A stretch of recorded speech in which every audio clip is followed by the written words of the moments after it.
If you have not subscribed to my channel, please do me a favor and hit that subscription button. So let's get started. Dennis Rader, known to the world as BTK, or known bind, torture, kill, left an indelible mark on Wichita, Kansas. For over 30 years, he carried out horrifying murders, all while hiding in a plain sight as a model citizen.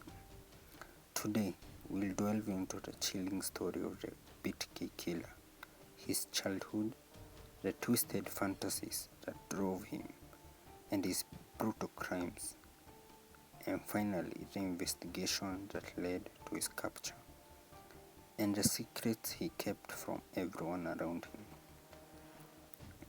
Dennis Rader was born on March 9, 1945, in a small rural town in Kansas. He grew up in Wichita, the first of 4 brothers in a working-class family. But from a young age, Rader's routes veered into dark territories.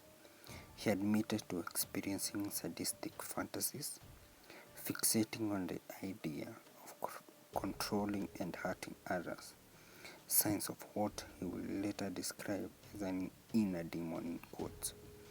Rader's adolescent years were marked by a growing obsession with bondage. He secretly stalked women, developed rituals of fantasizing about them or being tied up or helpless, and even engaged in harmful acts toward animals, a concerning behavior which would later be linked into antisocial tendencies in criminal psychology. These early warning signs, however, went unnoticed by friends and family, who saw only the quiet, reserved young man. After high school, Rader enlisted in the Air Force, where he spent 4 years serving his country, the US. Here, his personality remained unassuming. His peers saw him as disciplined but unsocial, never suspecting the darkness lurking within. After his service, Rader returned to Kansas, enrolling in college and later marrying his wife, Paula. Together, they settled into a suburban life that to outsiders seemed typical, and a man with a family working steady jobs and later go to raise 2 children. But behind his unassuming exterior, Dennis Rader was preparing to make his fantasies a reality, and in January 1974 he executed his first known murders, the Otero family. The brutality of this crime was unprecedented in Wichita. Rader strangled the family members one by one, binding them and even going as far as taking souvenirs from the crime scene. The calculated, meticulous nature of his crimes revealed a terrifying intelligence paired with a sadistic drive. And Rader didn't stop there. He meticulously planned each of his killings, stalking his victims for days, learning their routines, and choosing moments when they would be most vulnerable. From 1974 to 1991, Rader claimed 10 victims. His methods were consistent, and he would break into their homes, bind them, and subject them to mental, physical torture before killing them. His letters to the media and police, signed as BTK, provided gruesome details about his crimes. He relished the fear and chaos he instilled in his community. Each of Rader's crimes had a disturbing level of organization. He referred to each victim as a project in quotes, assigning them code names and logging every detail of his action in journals and letters. This clinical approach separated Rader from many other serial killers we know. He treated his victims like tasks, on a to-do list, which provided him a sense of control, not just over his victims, but over his own identity as BTK. For example, in 1977, Rader targeted Shirley Vian and her children. After sending the children to a room, he proceeded with his calculated approach, leaving behind devastating scene. In another case in 1985, he murdered Maureen Hedge, a neighbor whom he referred to as Project Cookie. These names and project codes reveal Rader's meticulous organization and his view to each crime as a project to execute with precision. The BTK murders left law enforcement scrambling. Wichita's small police department lacked the resources to handle such a violent and calculating predator. Investigators all over the country poured through crime scene evidence, suspect list, and forensic reports, but BTK left few clues. His ability to lead a double life and avoid detection puzzled investigators for years. But Rader could not resist the urge for recognition. His ego drove him to communicate directly with the media and police, sending them taunting letters filled with details only the killer could know. He even went as far as composing poems about his murders, sent anonymously to news outlets. Over the years, these letters would later serve as clues and frustrations. The police could sense they were close, but BTK would always be one step ahead of them. In the 1990s, as DNA technology advanced, investigators hoped to capture BTK. However, Rader had gone silent. His last known killing was in 1991, and many assumed he'd either died or been imprisoned for unrelated crimes.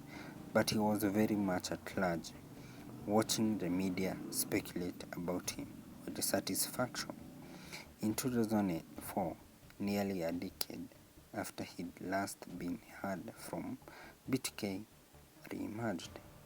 Rader sent a letter to the local media, photos and a description of one of his earlier murders. Wichita community was stunned. Why had he returned? Investigators knew this was their chance. The turning point would later come when Rader, curious about modern technology, asked police in one of his letters if they could trace a floppy disk. They went on and assured him it was safe. When he sent the disk, all authorities quickly linked it to Rader's church through metadata, which is a critical piece of digital evidence in this era. This evidence ultimately led to his arrest, and in February 2005, Dennis Lane Rader was taken into custody. Investigators and the public were shocked. The seemingly quiet family man, church president and compliance officer, was the infamous BTK Killer. Dennis Rader's double life is one of the most disturbing aspects of his story. At home, he was a husband and father, seemingly normal to those around him, but psychologists describe him as having narcissistic and psychopathic tendencies. His desire for control, his lack for empathy, and his craving for attention made him a unique kind of predator. In police interviews, Rader showed little remorse, describing his crimes as though they were everyday tasks. He used phrases like projects or hits in quotes for his victims, reducing human lives to check boxes on his list.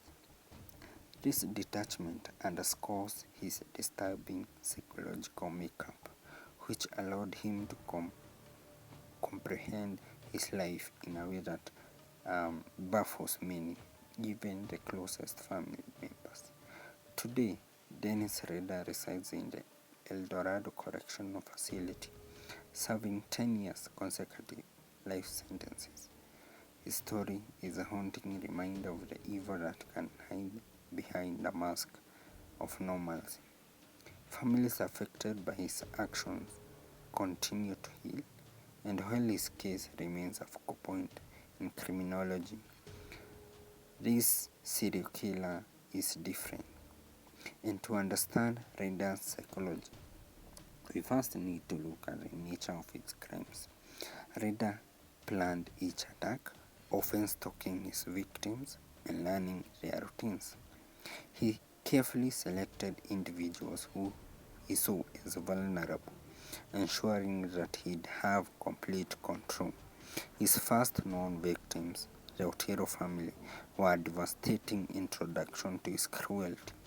He not only killed each member, including 2 children, but he did so in a calculated way, ensuring each individual experienced fear and suffering before death. This realm of control is vital to understand Rader's crimes. He didn't just want to kill, he wanted to dominate. His method of bind, torture, kill was carefully chosen and embodied his desire to control and mentally torture his victims before ending their lives.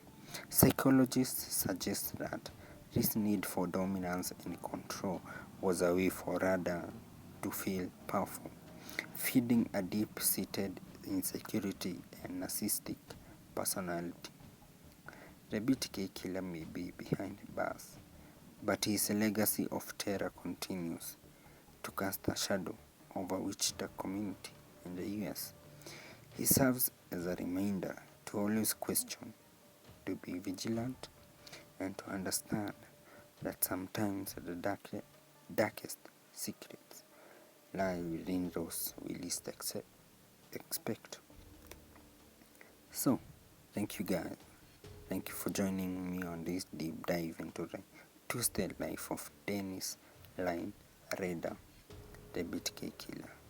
And remember, subscribe for more stories as we continue to explore the darkest corners of the human mind. Thank you.